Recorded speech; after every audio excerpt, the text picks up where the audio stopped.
Everybody wave. Oh. Okay.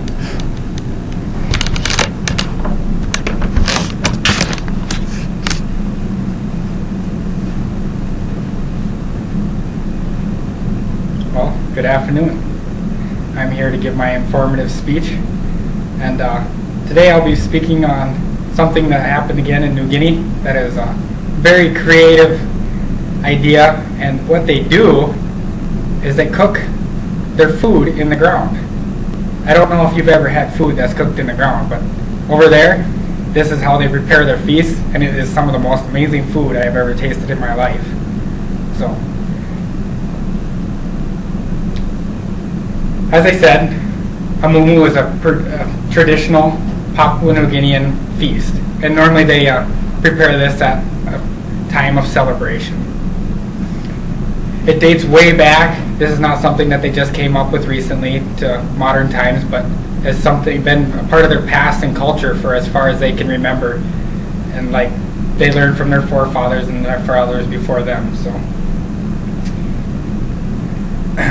in preparing for a MUMU, there's several things that got to take place. First of all, you'll have to harvest a large animal, like a cow or a pig or an emu, and that's pretty much their three options over there in Papua New Guinea. They also have one more. It's called a red stag. It's native to only a couple countries in the world, but it's only in the lower provinces, so that's not a very common one. The pig would be the normal celebration, the thing they would use for a celebration. And how they prepare the pig to get started with is they'll pile a bunch of palm fronds in a large pile and put the pig on a spit and just tie it on there. They won't actually put the stick through the pig or anything. And then they'll light the palm fronds, and what it'll do is it'll create a really hot fire really quickly, and it'll singe off all the hair off the animal. So then they have a clean animal with no hair, so that when they put it in the ground, they don't get hair left over in their food.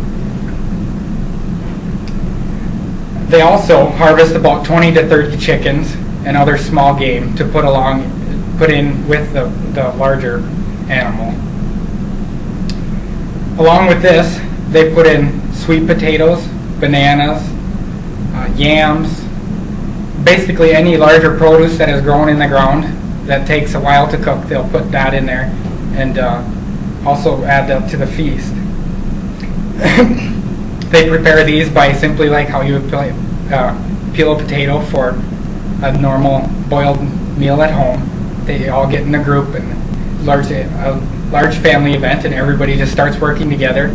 Someone will get the pig, someone will go get the chicken, someone will get the potatoes and yams and vegetables, and then they'll all start preparing all this food to put it in the ground.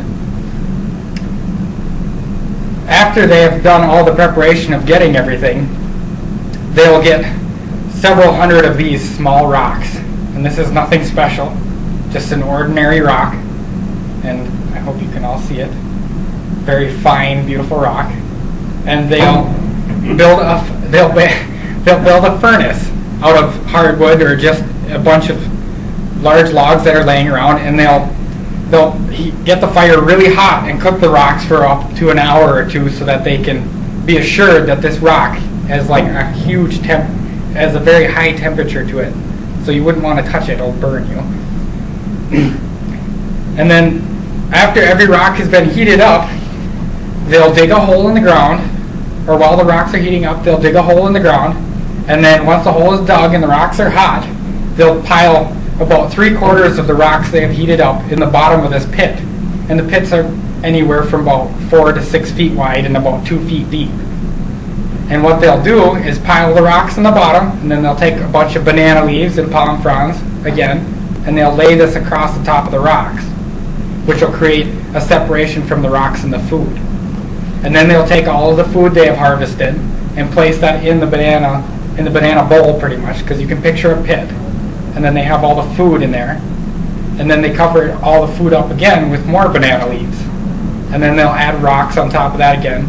And then what they'll do after that is they'll bury the whole pit under the ground. So basically you'll have an enclosed furnace of heat. And what will happen is, while this... Don't mean to interrupt, but the fire alarms are going to be going off shortly, so just so you know, you don't have to leave the building, or the fire department or something doing some fantastic. Okay, thank you. But Excuse me for that. That was a fire alarm interruption and unplanned. So after everything has been buried and cooked in the ground for about 6 hours, there's a huge anticipation and everybody's getting really excited to eat the food and celebrate. And as I said before, this is some of the best food you'll ever taste in your life. And if you want to go and experience it for yourself, there's only a few simple steps, and you don't have to do a whole pig. You can do a partial or just even a couple things in the ground, but it is an excellent way to cook food and comes out with some of the best tasting food you'll ever taste in your life. So I also got a short video for you guys to watch, and I'll play that now.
Well, that concludes my speech, and I hope that really cleared up what I was talking about.